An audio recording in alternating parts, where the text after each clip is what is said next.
Been talking a whole lot lately about weather manipulation, the ability that our government and other governments actually around the world have to seize control of the weather, to use it as a weapon, not just against hostile nation states or wartime enemies, but against their own people, including the American people.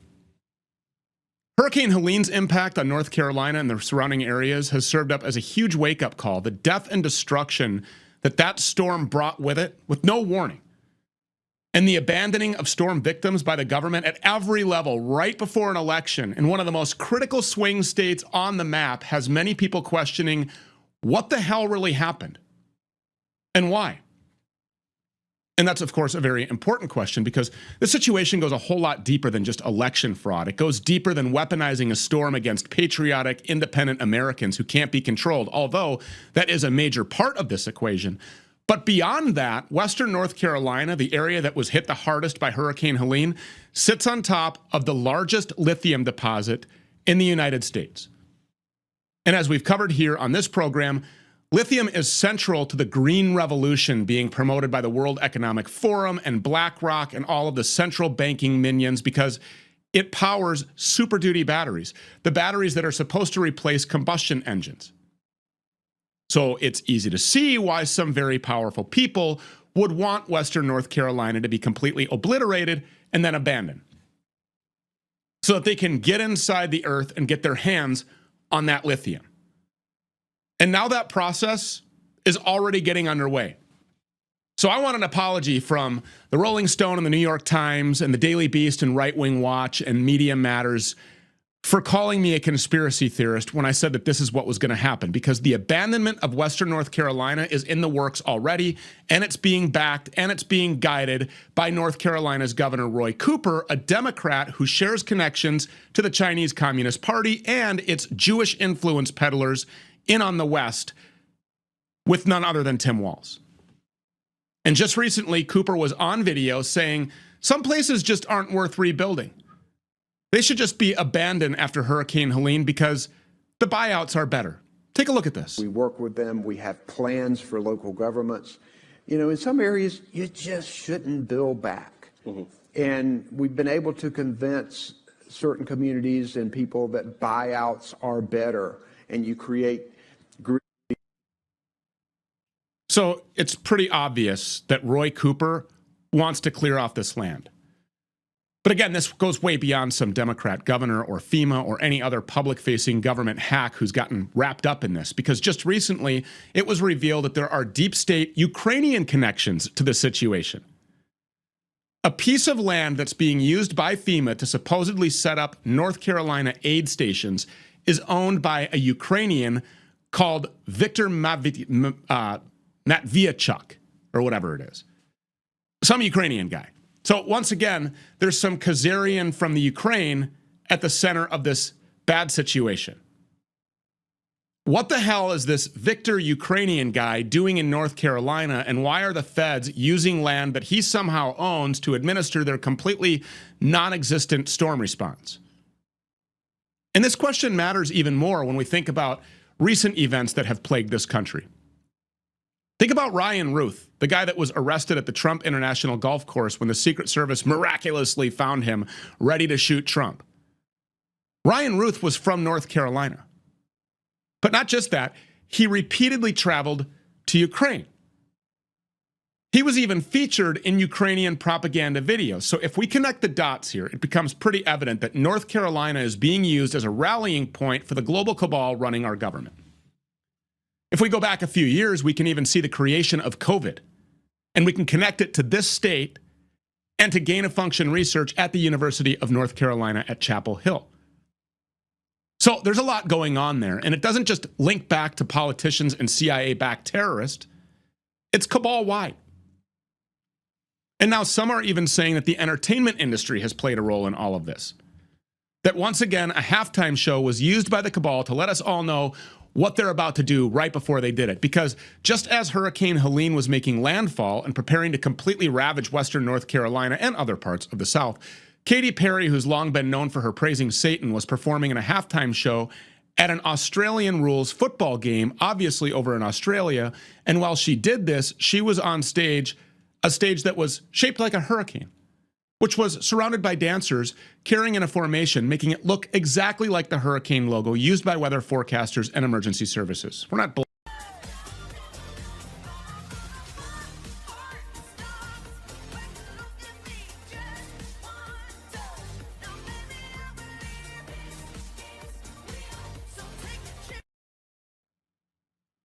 So, I mean, does anybody think that that was an accident? Because to me, it looks more like a slap in the face.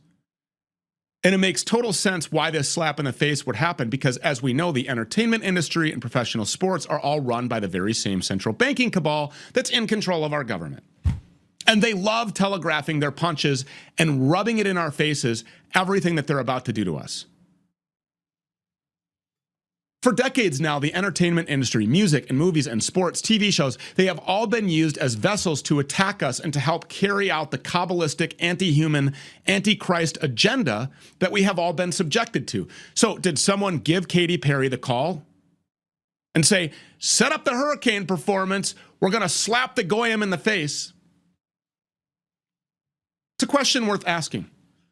And here to help us answer that and a whole lot more is Austin Witsit, also known as Witsit Gets It online. Austin, thank you so much for coming. We always appreciate having you. Yeah, thanks for having me, man. Yeah, so what say you? Slap in the face, predictive programming, or is this all just a miraculous set of circumstances? Yeah, I think it's a revelation of the method. You know, you touched on it. It definitely seems crazy when someone first hears the idea that they're telegraphing major world events in halftime shows and stuff, but it just takes a little bit of research to see that they've done it many times. They did it with COVID. I'm sure you've seen halftime shows predicting children running out of the beds and nurses holding them down and floating viruses, as they're called. So I just found that astonishing when I saw that it's blatantly and overtly the hurricane symbol right when North Carolina is getting ravished by a hurricane. So yeah, I think it's revelation of the method. And, you know, there are many theories as to why they do that. Some would say that if you are shown the trick that's about to be played on you and you still go along with it, that it's much more powerful.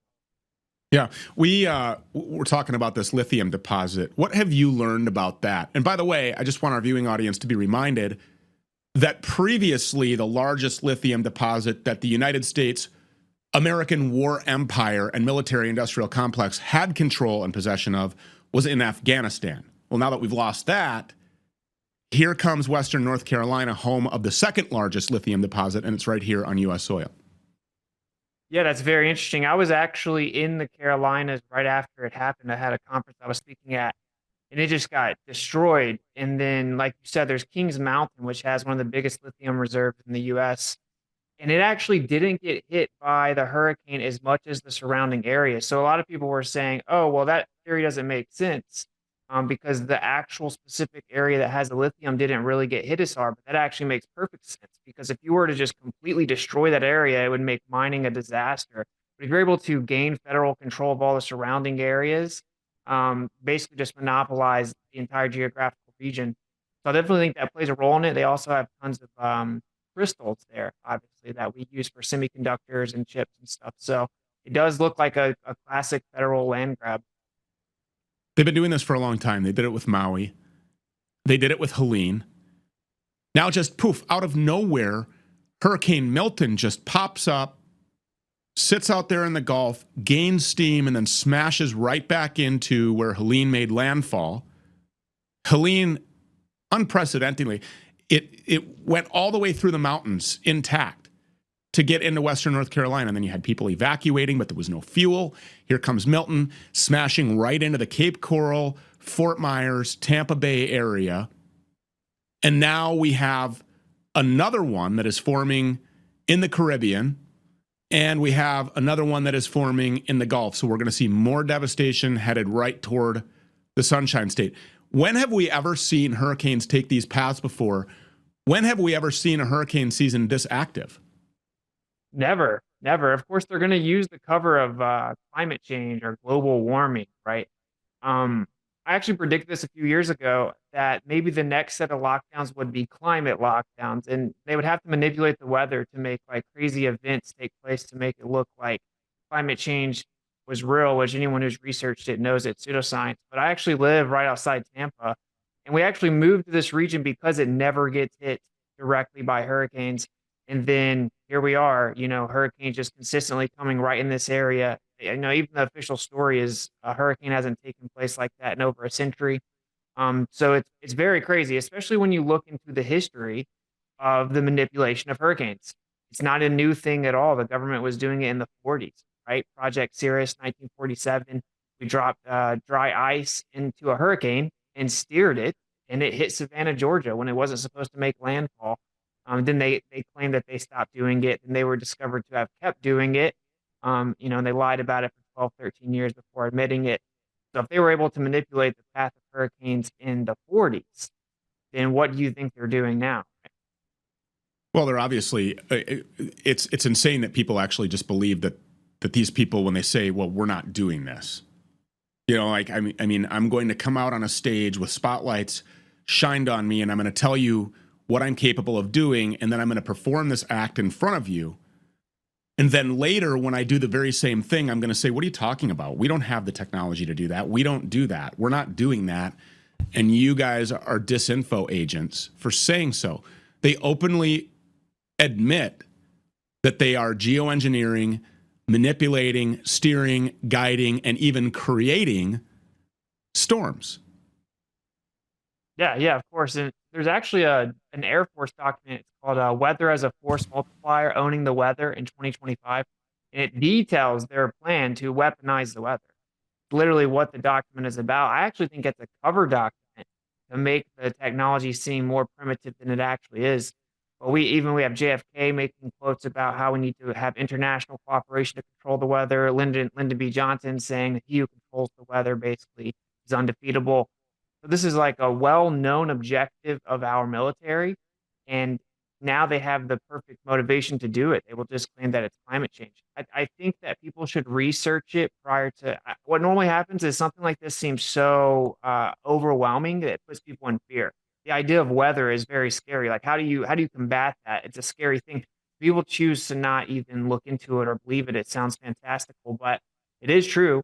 And you can just go read the government documents themselves. We also have the 1972 Weather Modification Act, which explicitly details many different methods to manipulate the weather, including lasers and electromagnetic weapons, which would explain some of the radar anomalies. So this is definitely a rabbit hole that worthy of investigation. So we have more storms that are now ramping up. Can you guys put that on? I mean, this is like just a constant thing now. We have another tropical storm that is forming off of the west coast of Mexico. There's another one there that you can see in the Caribbean. There's another one that's coming up. It looks like out of the Gulf, kind of the same trajectory. But as we noted, a lot of these storms, specifically Helene, none of them have ever come directly straight across the Gulf like that from west to east and smashed into Florida. That's never happened before. There's just no logical explanation for it other than the manipulation of the storm. It seems that way. Yeah, they have a proclivity to go up north, right? So they never come from like the Pacific and come across the Gulf like that. They say it happened 100 years ago or so, allegedly, but they normally go up north because the warmer waters will guide them up. That's why the Panhandle gets hit by hurricanes. This beeline straight for Tampa. And if you actually look at the radar, there are giant waves caught on the radar coming from the Panhandle area straight down, effectively guiding the hurricane so that it doesn't turn up north, which is insane. There's a lot of electromagnetic phenomena caught on these radar systems that seemingly is guiding the hurricanes.